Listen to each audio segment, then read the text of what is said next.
One thing that Aspies are notoriously not very good at, people with Asperger syndrome, high functioning autism, and that is body language. So if somebody has a romantic interest in you, how do you know? Because you're not picking up on their signals, and they may be, they could have a couple flags in their hands with hearts, broken hearts on them or whatever, waving them back and forth. You got no idea because you're just not picking up on those signals. They could be flashing their eyes at you. You know how some people do, some women do. They will flash their big baby brown eyes, and what are they doing? They got something in their eye. You're not picking up on that stuff. So how do you know? What are some of the simple signals that we can be attuned to know that somebody is romantically interested in you? Well, I got 10 of these, so let's take a look. Number one is if they seem to be jealous when you are talking to or being approached by somebody else. So let's say that you're a guy and this woman has an interest in you, teenager, girl, whatever, and you don't know it, but another woman or another girl comes along, talks to you, and you're having, casual conversation, and this person who does have an interest in you that you don't know it seems to be a little bit put off by that, a little bit jealous. I remember when I was a teenager and I was attending some kind of a religious retreat of some kind, teenagers all around. And there was this couple, this guy and girl, probably 16, 17 years old. And they were having a spat, you could tell they were mad at each other. And the girl came along to me and she signaled her boyfriend by grabbing my hand and just kind of swinging my hand back and forth, swinging our arms as we walked along. It wasn't like she was holding my hand romantically, but playfully. And what she was doing is she was trying to make her boyfriend jealous. And when she did that, I actually went over and had a talk with him loud enough so that she could hear. And I said, I think you're supposed to be jealous. And that's exactly what was going on. And, I'm not very good at reading body language. I'm not particularly good at reading facial expressions, but I could read her facial expression when I said that she was none too happy because, it was kind of obvious. And also, it was kind of mean to me for her to try to lead me on, like pretending that she had some interest in me. So if there is some indication that there's jealousy, that doesn't mean anything standing alone, but when you take all these things together, none of them means a whole lot standalone, but put them all together, maybe you got some clues, some indication that somebody really cares about you. Number two is if the other person seems unusually relaxed or unusually comfortable around you. And again, this is relative to how they behave with other people. So that could be just a sign they want to be friends, or there's something about you being an Aspie that they don't feel intimidated by. Some people, they actually, believe it or not, they actually like people with autism because we're not quite as pretentious, particularly if you're a low-key Aspie as I am. Some people feel comfortable around that. Not a lot of people. They're not very many, but some people do. So, don't take that as an absolute signal that, this person's coming on to me because they're not mean to me. No, it could just be they're nice people. But, again, take all these together. Number three is they casually bump into you or make some kind of physical contact.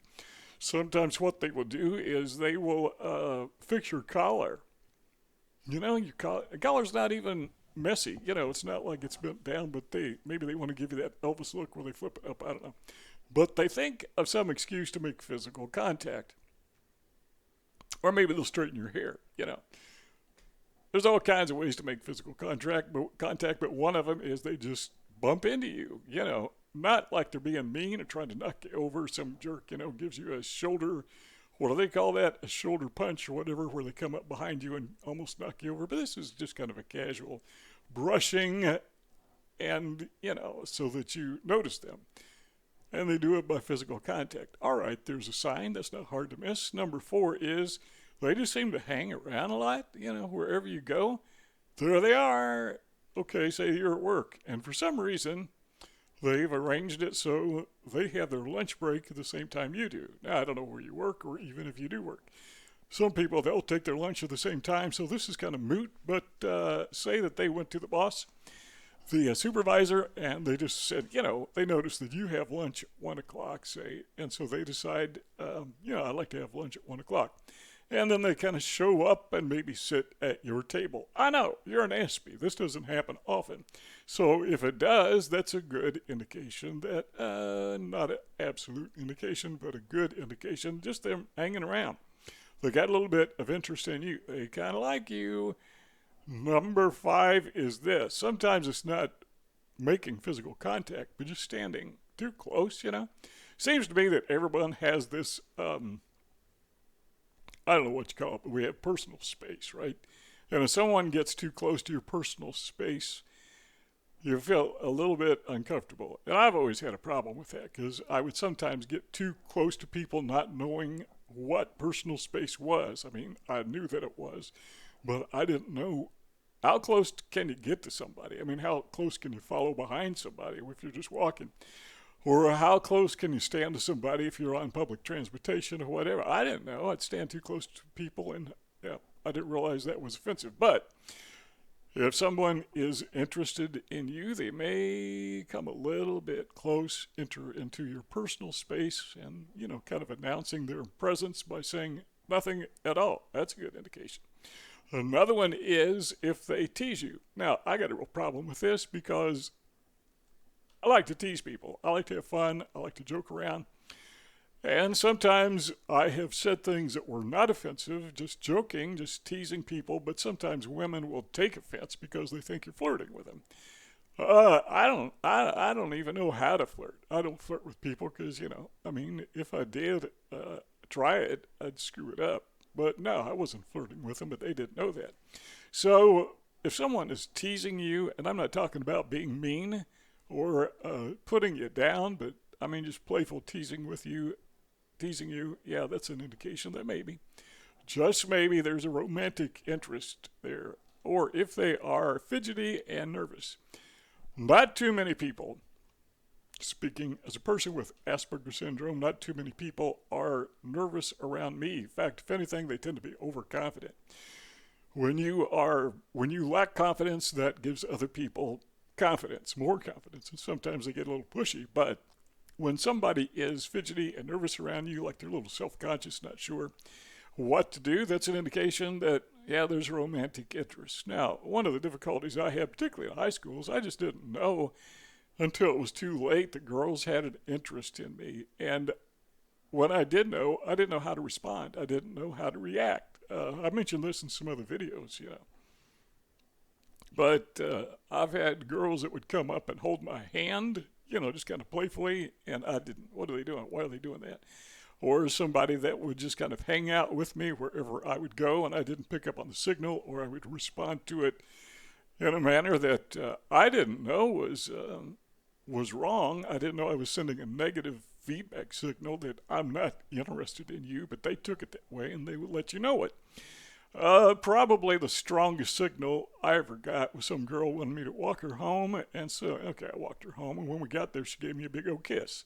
That's a signal, but that didn't last very long because I didn't know what to do with her. So, number 8 is if they keep looking at you, that's could be they think you're weird, they just keep staring at the weird guy.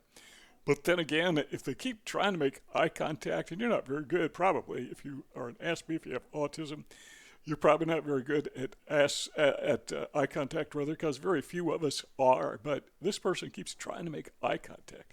Now, let's say that you're in a classroom or you're in a gathering of some kind. Where would you be? A sporting event, maybe church. And there's somebody, man, they keep looking over your direction. If you're a guy, some young woman, maybe not young, depends on how old you are. Or if you're a woman, young lady, some guy keeps kind of looking at your direction. And, yeah, that's an indication that they're definitely interested in something about you. My problem is I keep staring at people because I'm studying them. I'm really not interested in them. I don't want to be their friend, let alone their love interest, but, they're interesting, so I study them. It's like looking at a picture, looking at a movie or somebody on television, that drives people crazy. And sometimes they think, yeah, you're flirting with me. No, I'm not. I mean, I don't even know how to do that, as I said before. But the point is, they're doing it more so than they do to other people, and it becomes very noticeable. That's an indication maybe they have a romantic interest in you. Maybe not. You don't know. Put all these things together again. Number 9 is they laugh at your dumb jokes. There's two reasons people laugh at dumb jokes. That's because they're dumb themselves. And the other reason is because, yeah, they're kind of flirting with you. The only time, well, yeah, there are some exceptions. Some people, they just like to have fun. Doesn't matter what you say, they laugh at it. Doesn't mean they're in love with you, but if they are in love with you, or if they think they may be, or if they're just trying to, express their crush on you, you can say the dumbest thing in the world, and if you indicate that this is supposed to be funny, they just laugh. They just carry on like, oh, you're the funniest guy in the world.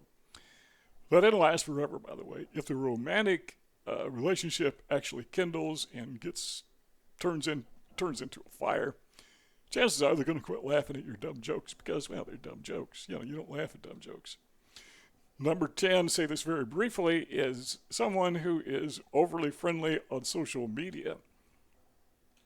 That is to say, they keep contacting you on social media, and some of it is not what you normally talk to people about on social media. Now, when I'm on social media, I don't talk about politics or religion on this channel because it offends too many people, but on Facebook or whatever, yeah, I talk a lot about politics, and typically people talk back. We have conversations. Now, if there's somebody that wants to talk about something that is not on topic, is that an indication that that woman is flirting? Well, I don't know, because they never do it, but it could be. So those are just some ideas. What am I missing here? Am I leaving something out? If you can think of something that I'm just totally overlooking, let me know in the comment section. Let everybody know in the comment section because, you can add as much to this as I can. And I'm sure I'll left out something, or if any of these things you've experienced. Yeah, let us know what you've gone through. There are 2 rectangles on the screen. If you want our conversation to continue, all you got to do is click on one of those 2 rectangles, and we just keep on talking together. But if not, thanks for stopping by. See y'all next time.